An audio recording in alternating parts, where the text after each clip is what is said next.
Okay. Do I have to sterilize? We call this our control room because it's got, also our stored equipment and stuff in it. So this is where we put our boxes. That's grain spawn. So all that is, it looks like, mycelia. It doesn't even look like grain.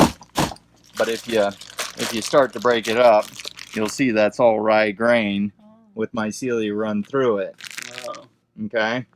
And then what I'll do is I bring that cooked straw in here. There's my little cart, and there's my drip tray. I mean, nothing real fancy there. And I dump about half of one of those baskets into this inoculation chute. Okay, and all this is plywood 2x4s and plastic liner. And I just blow this fan right across the top of it.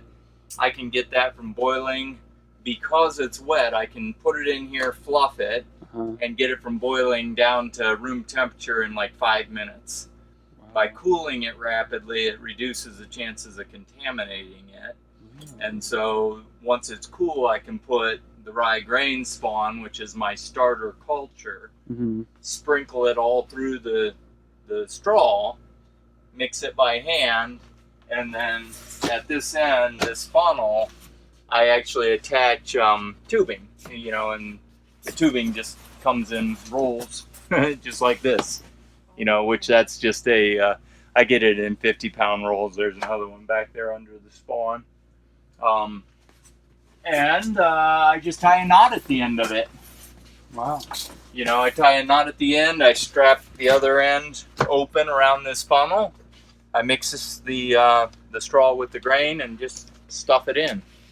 I don't have the lights on in here right now, but you can come on through here. I don't have a light switch for this room in the back. It's at the front of the barn.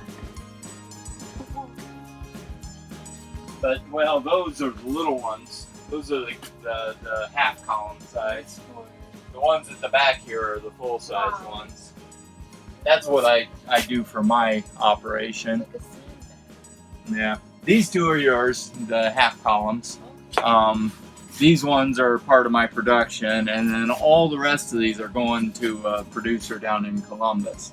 Wow. He does not like handling these big heavy ones. He likes the half-sized ones, so I do a big batch of 28 half-sized ones for him.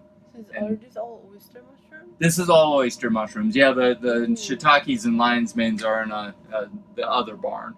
Awesome. I keep that all separate. So, yeah, I know you can't see in here super good because I don't have the lights on, but it's a good atmosphere. Yeah. So I'd like to keep it around. Ideally, yeah, we'll walk around to do that. See, I actually used to just separate this with the strip door, but I actually seal it with plastic now. And the reason is, on a windy day, I have positive pressure in here. It's got its own feet of air, which I draw like 30 feet above the ground to avoid drawing in contaminants. But I also run it through a HEPA filter, so this actually has basically perfectly sterile air coming out of it. Wow. And that's what keeps it clean, so I don't grow mold in here. I only grow mycelia.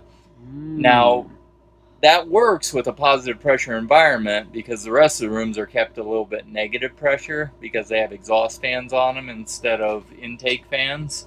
Okay. And that'll work on a still day, but on a really windy day, the wind blowing air into the front rooms would actually overcome the positive pressure, and I would get contaminants from my fruiting rooms into here. So what I do is I just seal it with plastic now to eliminate that problem.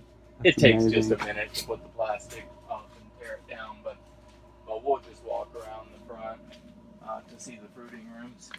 Yeah, it is cool. And you just come up with creative solutions whenever you run into problems. And that's what I always tell guys that are getting going on growing is you can look at everything I do and think you got it all figured out, but the truth is things are going to come up and you're going to have to adjust. Yeah. That is just life.